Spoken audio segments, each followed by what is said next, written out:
sugar, for example, once you taste sugar, once you put it on your tongue, Mm-hmm. the enzymes in your body start to do something that will make it so, like, to prepare your gut for all of the sugar that it's about to receive. Mm-hmm. That's correct, right? Yes. So is that the same? Because that's one of the things I've always wanted to know. Is that the same when, because your receptors are still tasting sugar, Mm-hmm. is your body still reacting the same way? Because that's one of the reasons that we have so much inflammation in our bodies, is because once you taste the sugar, your body will already start to process it before it even starts to digest it. Right. It starts processing in your mouth. So what happens if I do stevia, for example? Does my body still process it the same as if I was eating sugar? Well, it's natural. It's a natural sweetener. So Right. with natural sweeteners, you still get glucose from it, and your Mhm. body knows how to break it down. The problem with your Splenda and things like that is there are no calories. So then your brain says, okay, now I know you just ate some sugar, and it's sending all the enzymes and the hormones to get ready to metabolize the sugar so your body can use it, but there are none.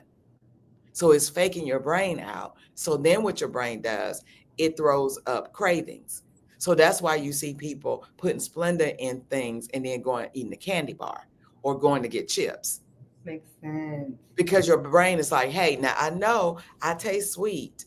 Where are the calories? Mhm. Because I need that. And so, so it really messes up. And there are studies that show people who do these artificial sweeteners actually gain more weight Yeah. Okay. by using the artificial sweeteners. Because now they're trying to Brain. substitute what's Right. missing from the sugar. Right. From the sugar. That's interesting. Yes. Okay, so I want to talk about holistic, but I also want to talk about prevention, right? Because Okay. even before you get to the place, because the statistics are 1 out of 2 people will get some form of cancer. Right. That is unacceptable. That is huge. Yeah. That is So But it's not those a matter are United States that's statistics. the United States statistics. So it's not a Right. matter of if, it's a Right. matter of when. And so how do we prevent from getting there? Because everybody knows someone who's suffered, who succumbed, and this, it's a suffering. It's painful. It's hard to watch somebody die.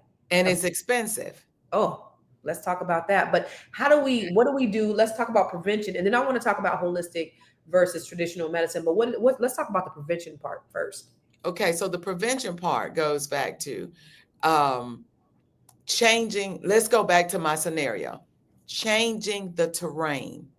You need to figure out why is it, well, not you, but you need to be an advocate for why did you develop the cancer? Was it genetic? Was it something you exposed yourself to? 'Cause people Environmental just environmental. People just don't just develop cancer. If or that stress. was the case, it would be the same across the whole world. So it's hereditary. It It's can be. environmental, or it could be stress. So Right. okay. And stress, and all of that's environmental. It's what we put in our mouths, what we expose our bodies to. Okay. So And so we have to be very cognizant of that. So that's why, like she was saying, her mother had cancer. So she should have been doing self breast exams. She should have been getting her mammograms. there's a training class that I took when I was in New York once, and it was all health based, right?